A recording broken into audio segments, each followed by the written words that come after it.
ليه ما تروحش ايفنتات؟ مساء الخير، إيه الاخبار؟ انا رحمه. لو رايح الايفنت عشان خاطر كل الناس رايحه وانت مش عارف ايه هي المحاور الاساسيه بتاعه الايفنتس ملهاش لازمه وتضييع وقت لو انت فعلا مش عارف انت رايح ليه او فاكر ان انت كده هتعمل علاقات.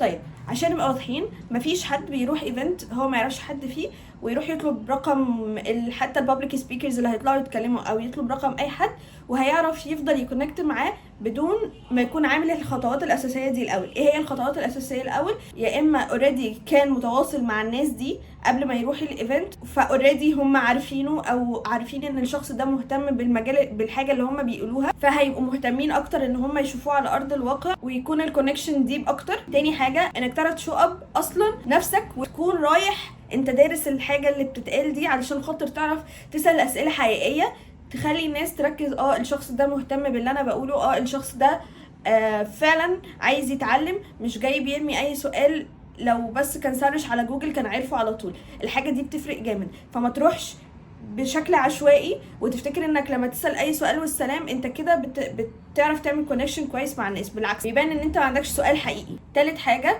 لو هتروح ايفنت فانت لازم تكون رايح عايز تجرب كل الورك شوبس اللي بتتعمل هناك، مش رايح بس قاعد بتسمع كلمتين وهتمشي. صدقني هتنسى بمجرد ما تخرج من المكان، انت هتنسى كل الحاجات اللي اتقالت دي وبالنسبه لك كأن شيئا لم يكن. انك كمان تكون رايح لسبب وجيه من وجهة نظرك. يعني انت مثلا في توبيك معينة في سبيكر هيتكلم فيها، فانت رايح عشان التوبيك دي سرشت عنها حسيت ان انت مهتم بيها، فرايح انت عارف انت رايح ليه، مش رايح كده للا شيء. طيب انا عايز اعمل كونكشن مع الناس عامه اللي شبهي اللي مهتمين ان هم بيروحوا الحاجات دي وكده، اعمل ده ازاي؟ اما تقدم اوريدي على الفولنتيرنج رايز اب تكني سامت ايا كان، كل الحاجات كل الايفنتس القويه دي بيكون قبل الايفنت نفسه بيكون في فورم للفولنتيرنج. قدم از فولنتير، ساعتها انت هتعرف فعلا تعمل كونكشنز مع الناس شبهك مهتمه بنفس اللي انت مهتم بيه. فدي الطريقه اللي تعرف تعمل بيها كونكشن، مش انك تروح ايفنت وخلاص تكلم الناس بشكل عشوائي. ده ممكن فعلا يديك ارقام بس مش هيديك كونكشن، مش هتعرف انك بعد كده تفضل تريكونكت مع الناس دي ويفضلوا فاكرينك. لازم تعلم فيهم، لازم تبقى عارف انت رايح، انت عندك حاجه بتديها.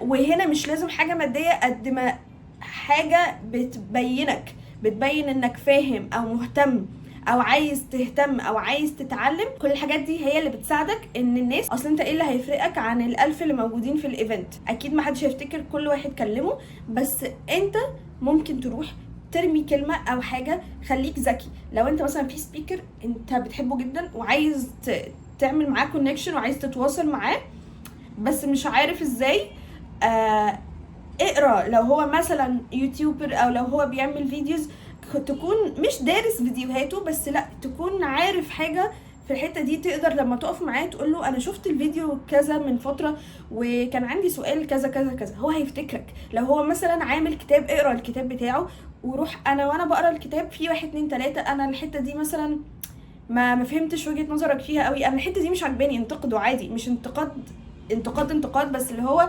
عادي. انت عندك critical thinking، هو مش بني ادم مؤله، فعادي تعلق عليه. هيفتكرك، انت هتعلم معاه. ما تروحوش يا جماعه الايفنتس كده لله وللوطن. رايحين تخرجوا مع صحابكم، اخرجوا يعني اخرجوا، بس ما تخرجوش في ايفنت. علشان فعلا بجد هيبقى سواء حتى بيد او نون بيد هيبقى تضييع وقت وبس.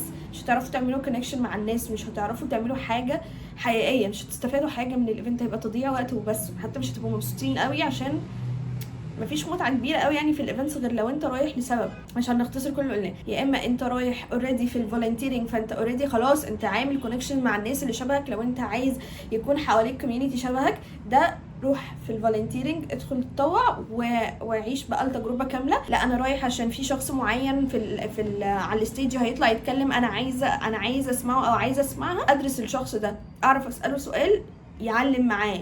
سؤال مش لازم سؤال يعني خطير، بس سؤال يفهمه ان انا مهتم باللي انت بتقوله وعايزه اتعلم منك اكتر. هو اللي هيحب اصلا ان انت تتواصل معاه وان انت تساله اكتر. هيحسسه ان هو فعلا عمل حاجه ومأثره في اللي قدامه.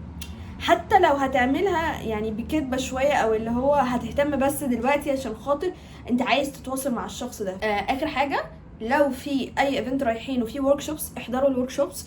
ما تكسلوش، خدوا كل البروشورز اللي ممكنه، مش انكم تجمعوها انكم تجمعوها خلاص، يعني شوفوا الحاجات الناس اللي هناك دي بتقدم ايه، استفيدوا من الحاجات دي بجد. فبس روحوا ايفنتس سبيسيفيك، هي بجد بتفيد، هي بجد بتأثر فيكو، مش مجرد ايفنتس ترندي وخلاص، او حاجة طالعة جديدة فعايزين نروح وخلاص. لا، ما تعملوش كده، هيبقى بجد تضييع وقت. انا فاكرة انا يعني تيدكس كانت طالعة ترند قوي على جيلي لما كنت في ثانوي وكده. انا فاكرة ان يعني بعيدا انا كنت بروح عشان اقابل صحابي وكده، بس كنت بمثل ان انا مستفيده من الايفنت حاجه، وحقيقه انا ما كنتش بستفيد حاجه، عشان يعني ما كانش في حاجات، احنا كنا صغيرين يعني، كنا بنعمل ايفنتس صغيره على قدنا طبعا مدارس ثانوي وكده، فده كان على قدنا ساعتها، كانت حاجه كبيره. بس لما برجع افكر دلوقتي تاني، لو حد قال لي تروحي تيدكس، مستحيل اروح الا لو في سبيكر معين انا مش هعرف اوصله غير في الايفنت ده. فانا رايحه حاطه في دماغي ان انا عايزه اكلم الشخص ده، انا هكلمه خلاص، فانا بهيئ نفسي كل حاجه عشان اروح اكلم الشخص ده واخد اللي انا عايزاه. لكن غير كده مش هروح. ما تروحوش اي ايفنتس وخلاص، اختاروا الايفنتس اللي تناسبكم، يعني كمان اللي تناسب مجالاتكم، يعني بجد كل المجالات اللي في الدنيا ليها هتلاقوا ندوات صغيره، سيمينارز، مش عارف ايه. روحوا الحاجات دي بجد اللي هتفيدكم، الحاجات دي اللي هتطلعوا بيها بمعلومات تفيدكم في مجالكم. لكن الحاجات العشوائيه الكبيره ما تروحوهاش، ما لهاش لازمه، يعني ترند على الفاضي، ليها ناسها، ليها الناس اللي هتروح تستفيد بيها، بس انت ما تبقاش رايح والسلام وانت مش عارف انت تستفيد ايه.